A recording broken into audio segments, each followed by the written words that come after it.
Stop. Whatever you are doing right now, stop. What I am about to say is not for everyone listening. It is for you. You have been carrying a silence that no one around you has named correctly. You have been smiling through a pressure that they can see only as patience, only as strength, only as calm, when inside you have been holding the weight of delay, the ache of being underestimated, and the quiet shock of realizing that what was promised to you has not yet shown up in the way you expected. You have also been watching something else, something harder to explain. You can feel that a line has been crossed, even if nothing visible has changed. You can feel that certain doors no longer respond the way they used to, and you can feel, deep in the private place where no one else gets to speak, that the person who once swore you would not rise has somehow already begun to lose their footing. Stay with me. By the end of this, you will recognize the signs that have been circling your life, the one pattern underneath those signs, and the deeper place where this whole battle began. You will understand why the resistance was never random. You will understand why the very thing meant to end you is now exposing itself in front of everyone. And there is something else I'm going to speak over you before this ends. Not as a wish, not as a theory, as recognition. Because what has been happening around you is not just pressure, it is exposure. What has been happening around you is not just delay, it is separation. What has been happening around you is the sound of a person losing the authority they thought they had over your name. Tonight is not about trying to convince you that you are strong. You already know that. Tonight is about naming the shape of the moment you are in, so you stop interpreting your life through the last season and begin hearing it through the one that has already turned. There are things you have survived that would have made a lesser person vanish. There are things you have outlived that should have broken your voice. There are people who watched your struggle and quietly assumed that your story would end where their doubt began. But you are still here, and that alone is evidence that something has been carried for you that they could not touch. So listen carefully. I am not coming to entertain your pain. I am coming to recognize it. I am coming to name it with enough clarity that your spirit can stop arguing with what it has already sensed. And I need you to stay until the last sentence, because the end of this is not a vague comfort. It is a revelation with a name on it.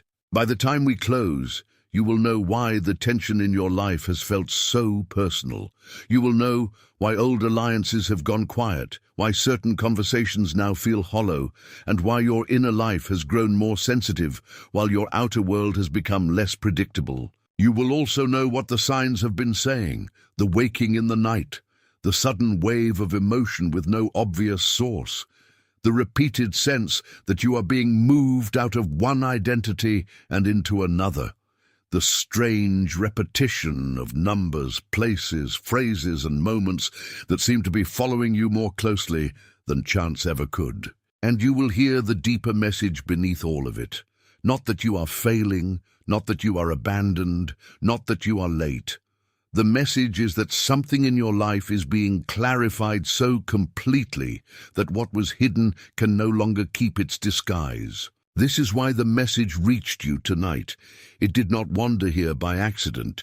It came by appointment, because there are moments when a person's life becomes too loud to ignore, and when that happens, the right word finds the right ear at the right time. You may have thought the delay was only punishment. You may have thought the heaviness meant something was wrong with you. You may have thought the door stayed closed because you had not become enough yet. But there are seasons when the closed door is not a verdict. It is a mirror. It shows you what has been standing in the way. It shows you what has been feeding on your hesitation. It shows you what has been losing power even while it still makes noise. And what I am about to walk you through is not a mystery for entertainment. It is recognition for release. Something has been happening to you, and the signs have been trying to speak before your mind could organize them into language. You have noticed it in the small places first, because the soul almost always notices before the schedule does. You have been waking at the same hour again and again, sometimes with no dream you can remember, only a sense that your body rose before your thoughts were ready. You tell yourself it is stress, but the repetition has a different texture. It feels intentional, it feels like interruption with purpose. You have also felt emotional waves that do not match the day in front of you, a quiet afternoon, and then a sudden ache. A conversation that should have been ordinary, and then, for no clear reason, your chest tightening as if some older grief has passed through the room and touched you on the way by. You are not becoming unstable, you are becoming aware. Then there are the conversations that used to feel alive, but now feel strangely thin. People say the same things they always said, but something in you no longer receives them in the same way. The words land differently now. The promises that used to be enough now feel too small to hold the life you are carrying. That is not coldness. That is not pride. That is a deep internal refusal to keep honoring what has already expired. And then there are the repetitions you can no longer dismiss. Numbers appearing in ways that catch your eye. Names surfacing in unrelated places. Small coincidences lining up in such a way that the practical part of you starts counting, not because it has become mystical overnight, but because the pattern has become too obvious to call random without feeling dishonest. Some of you have had the same thought more than once. Something is trying to get my attention, and yes, it is. But the point is not to make you chase signs, as if signs were the destination. The point is to help you see that the signs are already evidence of movement. They are not a punishment. They are confirmation. The waking is not a problem. It is an invitation. The waves are not a failure. They are a clearing. The distance from what once felt normal is not your life falling apart. It is your life refusing to stay small. Take a breath with me. Let that settle before you move on in your mind. What you are hearing is not accusation, it is recognition. And if even one of those things just landed in you, if your body recognized itself in those signs, if you felt that strange inner click of confirmation, type the number 888 and come back to me. That number is the frequency of overflow. And the simple act of naming it is a way of saying you are no longer pretending not to see what has been placed in front of you. That is not a performance. It is agreement. And now stay with me, because beneath these signs is a single pattern, and once you see it, you will understand why the pressure has been so specific. Beneath those signs is not chaos. Beneath them is not random disappointment. Beneath them is one pattern that has been repeating in different clothes for a long time. And it is this. You have been trying to force life to answer from places that have already gone silent. You have been knocking on the same inner door with a loyalty that once looked holy and now only looks exhausted. You have been returning to the same expectation, the same familiar hope, the same old way of proving yourself even after the room has already changed. That is the pattern. You keep investing your heart where your life has already started to move on. This is why so much of your effort has felt heavier than it should. You were not simply being diligent. You were carrying devotion into a place that no longer had a living center. You were pouring energy into what still resembled promise but no longer held it. And because you are sincere, you kept calling that faith. But sincerity without discernment becomes captivity. That pattern has appeared in your relationships, where you explained away distance too long. It has appeared in your work, where you kept giving more, even after the room stopped receiving what you offered. It has appeared in your prayers, where you asked the same question so many times that you almost forgot the answer was already changing shape. It has appeared in the quiet way you kept waiting for one person, one moment, one sentence, one sign of approval that would finally make everything feel settled. You have not been weak. You have been attached, and attachment is powerful Because it can make a person mistake repetition for faithfulness. It can make a person confuse endurance with direction. It can make a person keep carrying a closed season long after the season itself has left the building. Here is the deeper truth. The pattern is not that you are lazy or broken or behind. The pattern is that you have been honoring what was once meaningful even after it became a shell. That is why the exhaustion has been so deep. That is why the frustration has seemed to come from nowhere. The soul knows when it is spending itself on an empty shape.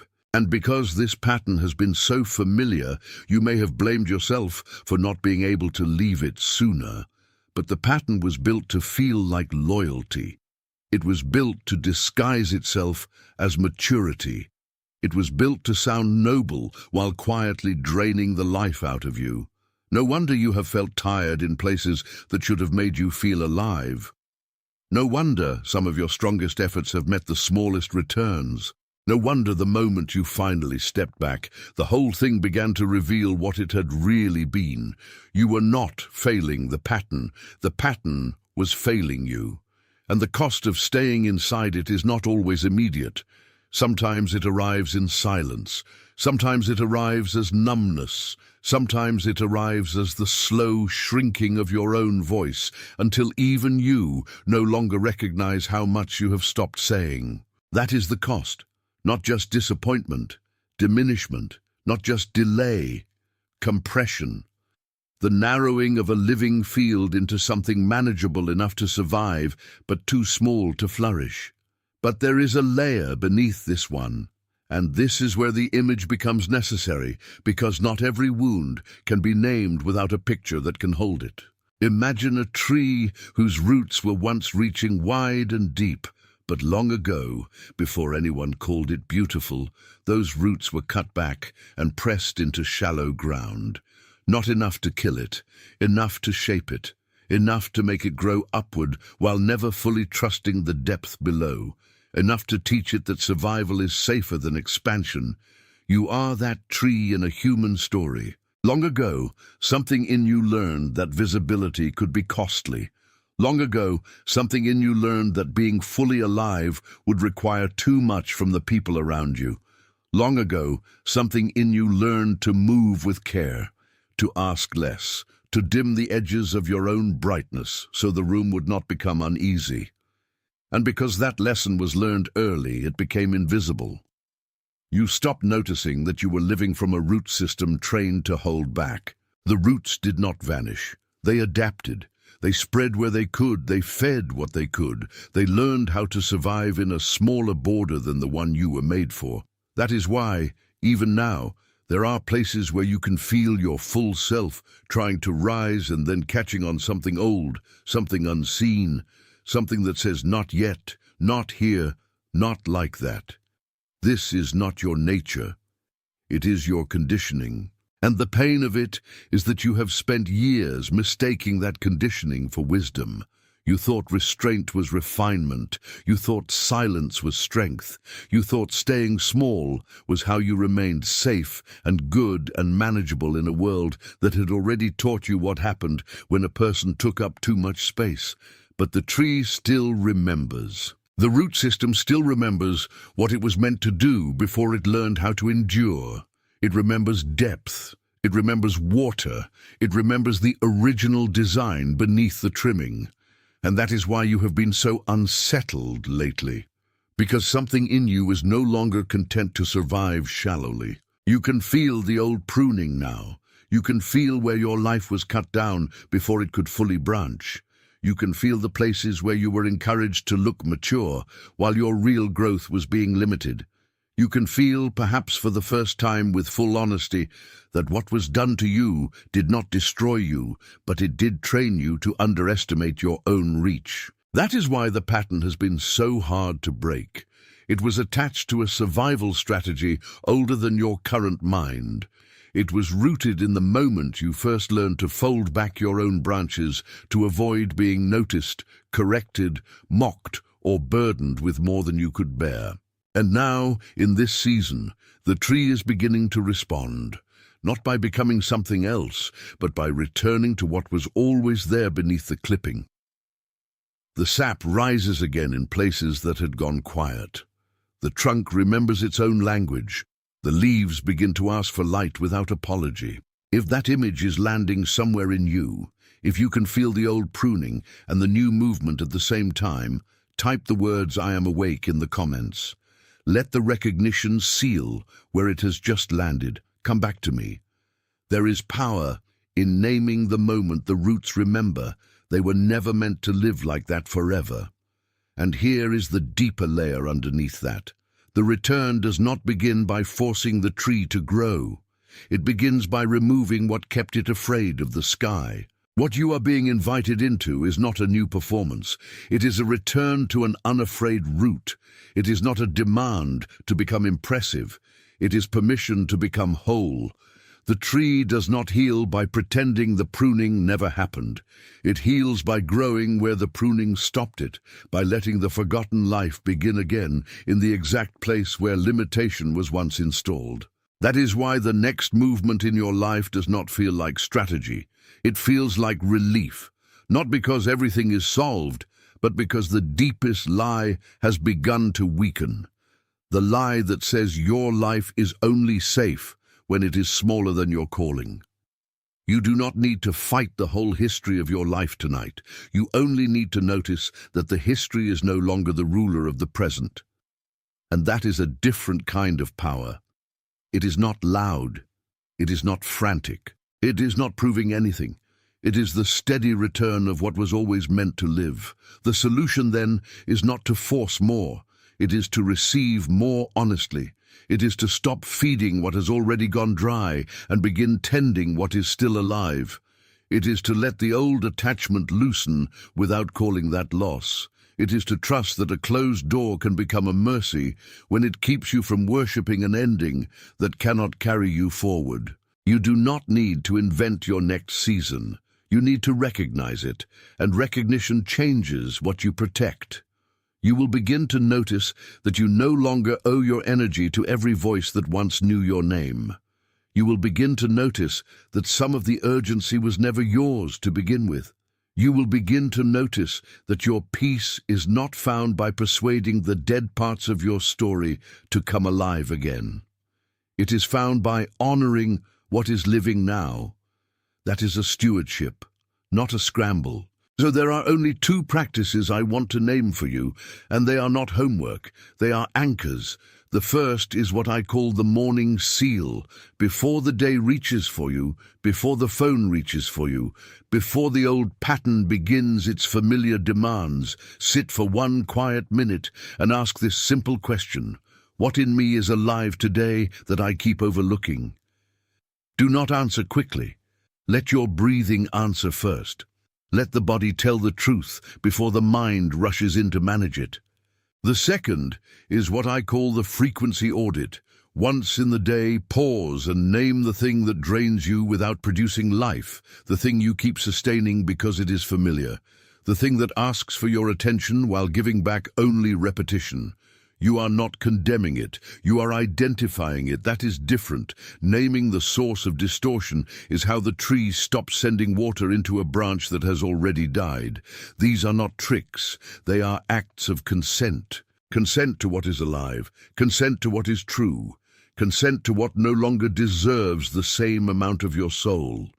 And when you begin to live that way, you will feel something in you soften that has been braced for years. You will feel the return not as drama, but as steadiness. You will feel that your life is not asking you to become harder.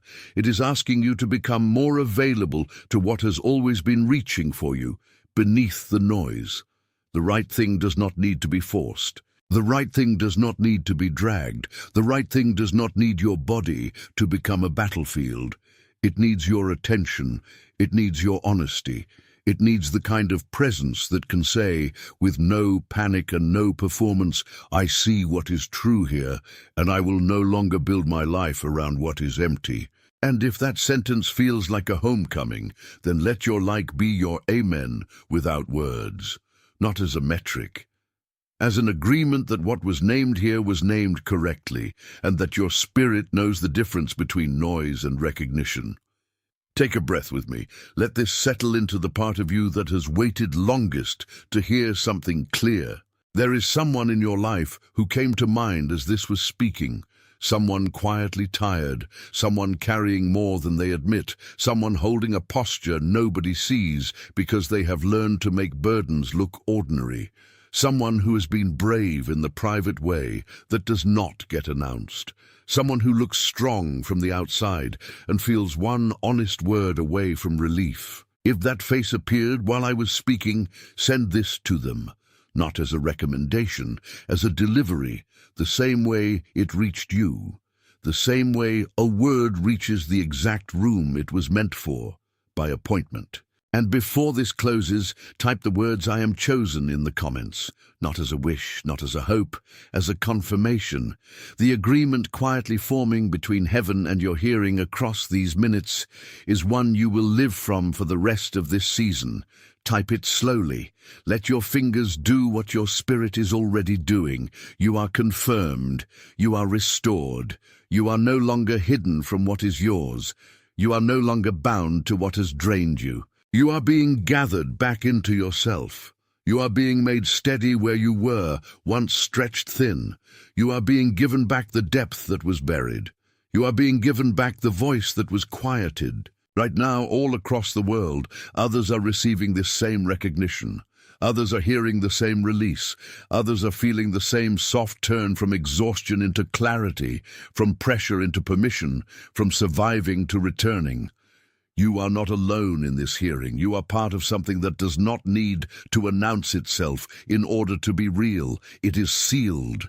You are not hearing the end of a story. You are hearing the sealing of it. What has been trying to undo you has already revealed its weakness. What has been trying to silence you has already lost its grip. What has been trying to stand between you and your peace is no longer standing in the same way it once was. Because the moment truth enters a room, imitation begins to collapse under its own weight. And I need you to feel this with your whole attention, because this is the part where a person either returns to old fear or steps into quiet authority. You are not being asked to perform courage. You are being asked to receive what has been made plain. The struggle was real, yes, the pressure was real, the resistance was real. But so is the shift. You do not have to explain it to everyone around you. You do not have to defend the timing. You do not have to make the moment smaller so other people can feel comfortable with what God has done in you. The truth is simple, and simplicity is often how heaven speaks after a long season of noise. The one who vowed to break you did not get the final word. The delay did not get the final word. The hidden burden did not get the final word. You are still here, and that means the sentence over your life was never written by the hand that opposed you. You may feel the aftermath before you feel the full relief. That is normal. Sometimes the body catches up after the spirit has already crossed the line. Sometimes your thoughts still sound like the old room even after your life has already moved out of it. Be patient with that. Do not confuse echoes with authority. An echo can be loud. It is never alive. You are entering a season where the noise will not decide the meaning. You are entering a season where what looked like humiliation will be seen as separation. You are entering a season where what looked like loss will be recognized as removal. And there is a holiness in that removal. There is a mercy in it. There is a clearing in it that you could not have created by force, because some things only leave when they have been exposed long enough to lose their disguise. So let this be spoken over you with steadiness, not with strain. You are not the version of yourself that they tried to predict. You are not the version of yourself that they tried to limit. You are not the version of yourself that their disappointment was waiting for. You are the one who remained when their certainty failed. You are the one who kept breathing when their judgment tightened the air. You are the one whose life refused to end where their opinion placed it. And I know there are still places in you that are tender from the battle. I know there are still memories that try to rise and narrate the future in the language of the past. I know there are still moments when the old accusation wants to return and say that you should have done more, been more, left sooner, spoken louder, trusted faster, believed cleaner. But that voice is not the voice of truth. It is the voice of exhaustion wearing the clothes of wisdom. Truth does not accuse what it heals. Truth does not shame what it is restoring. Truth does not call wounded timing a moral failure. Truth looks at you and says, you made it through what was designed to exhaust you, and you are still capable of becoming more than what touched you. That is why your next steps do not have to be dramatic. They have to be honest. Be honest about what drains you. Be honest about what feeds you. Be honest about who gets access to your inner life. Be honest about which doors are still open because you forgot to close them, not because they were ever meant to remain. This is a season for clean lines in your thoughts, clean lines in your relationships, clean lines in your obedience, clean lines in your attention. Not hard lines, clean lines. There is a difference. Hard lines come from fear. Clean lines come from clarity. Hard lines punish. Clean lines protect. Hard lines isolate. Clean lines preserve what is alive. You do not need more noise to prove what is happening. You need stillness enough to recognize the shape of it. You need enough quiet to hear the difference between panic and discernment. You need enough honesty to stop calling every familiar ache a sign that you are supposed to go back. No, some ache is simply withdrawal from what your life has outgrown. No, some heaviness is not instruction, it is residue. No, some doors are not delayed, they are done. And the grace in this hour is that you do not have to make that judgment alone. The recognition is already rising in you.